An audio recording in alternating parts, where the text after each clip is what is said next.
Suns fans, Kevin Durant's introductory press conference is this Thursday, February 16th at 2 p.m. Catch the live stream on the Suns social media channels as we welcome KD to the Valley. KD to the Valley. KD to the Valley.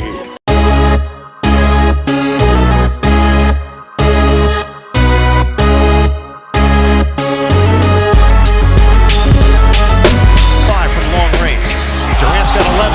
Crank goes down. Durant is going to highlight.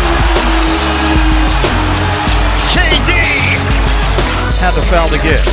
Ankle breaker. Oh. Kevin Durant is one bad man. That was cold. The bench can't believe it. It's not falling to Tatum. 1 for 9 for 3. Durant down the other end. Layup is good. And a foul. Kevin Durant. Chance for a three-point play. End of the third, into the fourth, and this is what you can't afford an opportunity in transition. The Brooklyn Nets are 7th in the league in pace. Durant spinning, 4 to shoot, lost it. 3 to shoot. Durant on the attack, banks it in. Nothing is too tough. This was filthy.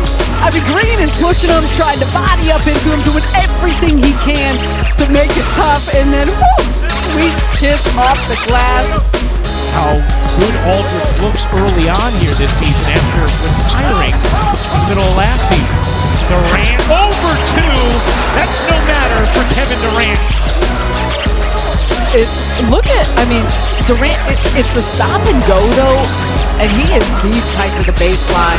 But that is, look at this, look at the angle of that. How smooth. Kelly Oubre getting a 2-year, $25 million deal for Charlotte. Oh, what a look from Durant. Millsap connects on the 3. Gorgeous find from Kevin Durant. And look at it, turned the corner, nice job of Bruce Brown, getting back to the middle, creating space, but Kevin Durant sucks in the entire defense. So everyone is so pulled in, and he's aware where Paul Millsap is going to be, and that's just a court vision. It's an excellent job. I thought it was a good move by Sean Marks and Steve Nash. I mean, guys have to know who they're going to go out and compete with every day. Kevin Durant competing. The wing 3. Can't hit. Bembry the board. Durant down the other end. Pull up 3. He's good! And take a look at this. Kevin Durant. The quick pull, bottoms, and I'm going to talk a little bit back and forth with Devin Booker. You love this. These two are competitors.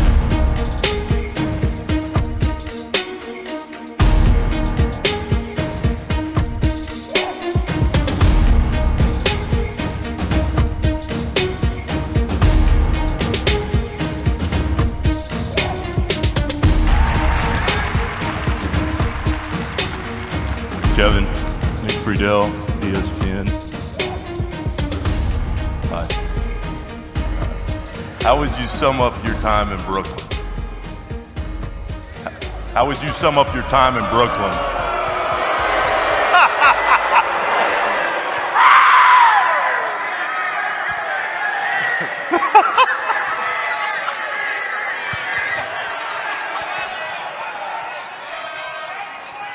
It was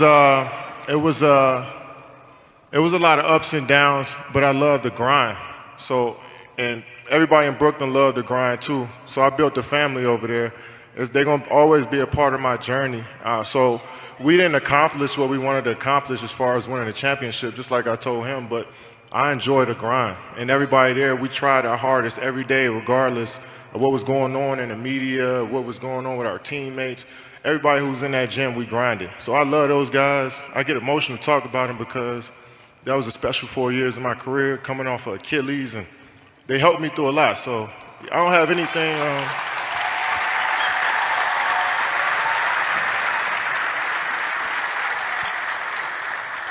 So yeah, it was terrible how some stuff went down, but at the end of the day, I love the grind, and we all love the grind there in Brooklyn, and I wish them the best going forward. They got a bright future. As you look back on that time, I know how much you guys wanted to win a title. Why don't you think it worked there for you guys together? We just didn't get on the court enough. I think when you seen James, Kyrie, and myself, it was amazing basketball for 17 games, though. But you need, in order for you to win a championship and be a great team, you just need more time on the floor. It's another story about why we didn't get on the floor together, but we just didn't get enough time on the floor. And those are Hall of Fame players that I learned a lot from every day, and I'm wishing them the best as well. It just didn't work out.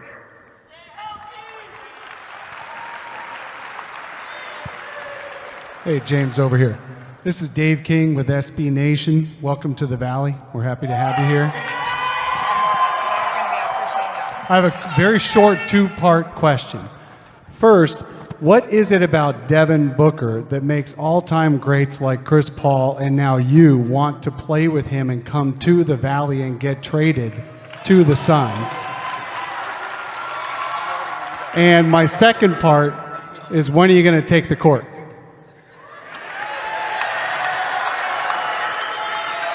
I answer the second part first. I don't know, but hopefully soon. You know, hopefully you can feel my enthusiasm to get ready to get out there and play. But I'm gonna follow the training staff and go on the schedule that they got me on. So hopefully soon after break. But as far as Devin, it's just he has a pure game. He can score from every area of the floor with efficiency.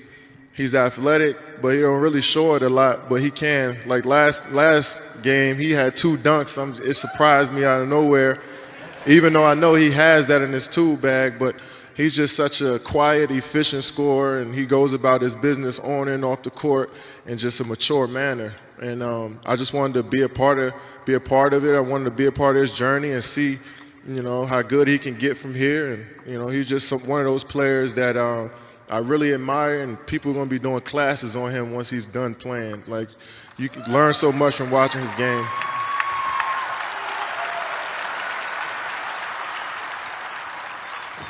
Kevin, Shane Young with Forbes Sports. Welcome to the Valley. Do you think your defense still gets under-discussed, being in, you know, almost 2 decades in the NBA, and people still talk about your offense? Do you feel like that gets under-discussed, and how much do you think you're going to be able to contribute on that end for Monty and the staff?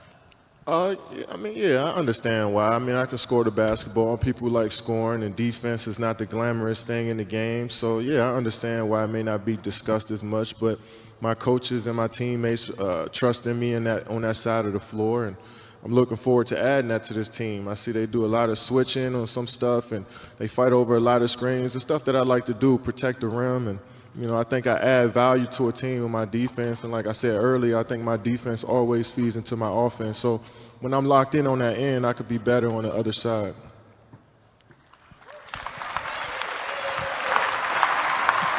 Kevin, to your left, Chris Mannix with Sports Illustrated. Kevin, you were 18-2, the Nets were, before your injury. I want to know, what was your reaction to Kyrie's trade request? Is there any part of you disappointed that you couldn't have finished what you started?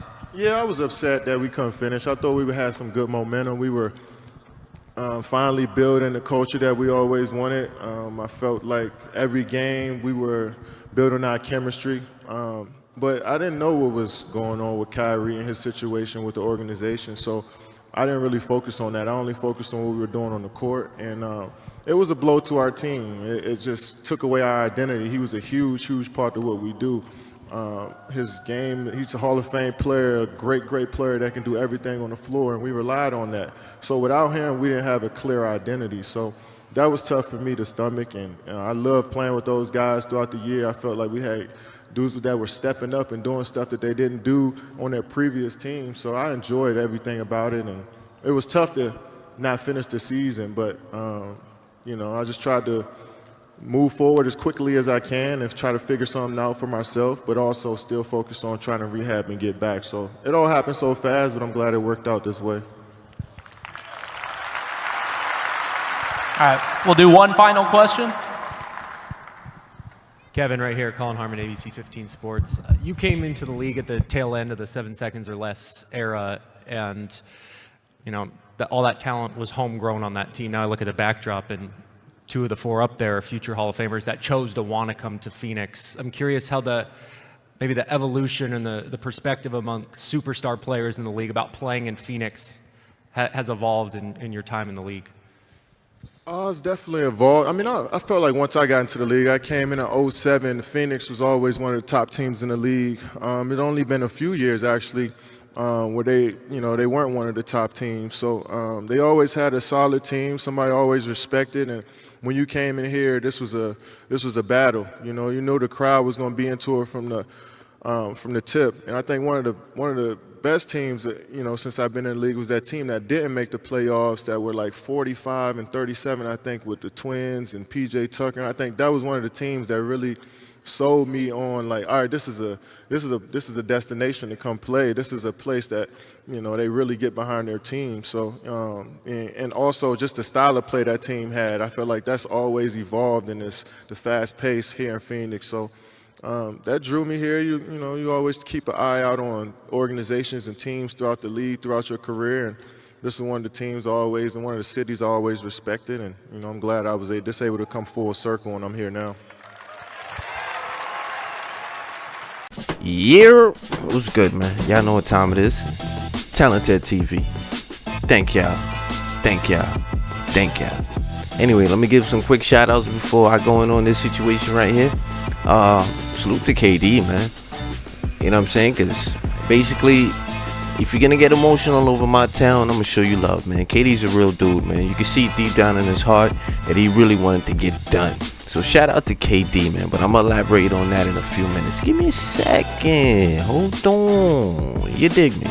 Alright, man. Shout out to Rap God Reloaded. Shout out to Flight Sports TV. Shout out to my dude Militant Came. And most importantly, oh my goodness, my dude Brody. Shout out to the Broadster. Yes, sir. Anyway, I just seen the little cap of the interview that I just uploaded. I felt like that was the most important parts of the interview. I want to salute that boy, man. I'm gonna say salute to KD, man.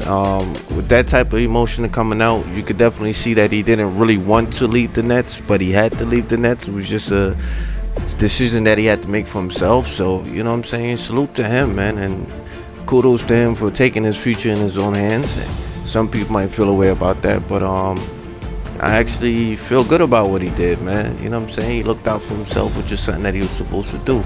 I know y'all heard about what he said about the whole KD and situation with damn, bro, I hate it when I forget names and I'm trying to do something like this on a quick fly quick. But James Harden, pretty much, you know what I'm saying? So obviously he explained the situation. I mean, you probably got to read into it a little bit deeper. He didn't, elaborate too much, but he gave me enough to understand that he basically tried certain things were out of his hands. He didn't try to put his hands on it. He didn't want to touch it. Basically, he spoke about what happened after they was going on that run, and he was supposed to come back off injury and get a pop. And basically, like he said, he didn't put his hands on it. He just heard what happened, and at the end of the day, he had to call a shot for himself. But I'm not gonna make this too long because this video is long enough. But I just would like to salute KD, let him know, dog, much love for you, dog. You know what I'm saying? You came, you tried to do the best for the city. Your loyalty is, people can call you unloyal as all they want, but honestly, bro, you have a level of loyalty to yourself. But as soon as you accomplish yourself, you throw loyalty to the ones around you, and I see that in you, bro. So with that being said, bro, salute to you. I just hope that championship definitely comes to you this year, because Devin Booker's a real one, bro. And yeah, man, I mean, Devin Booker's a real one, man. And I think you guys are gonna get it done, because Devin ain't having it. I'm letting y'all know right now, Mr. Booker is not having it. But anyway, man, I ain't gonna elaborate too much. I just want to drop that scenery for y'all right quick. Hope y'all enjoyed the content. Hope y'all enjoyed the little, graphics and the editing that I did towards it. Make sure you share the video, hit the like button, subscribe, show me some love. This is Talented TV. And as always, yeah.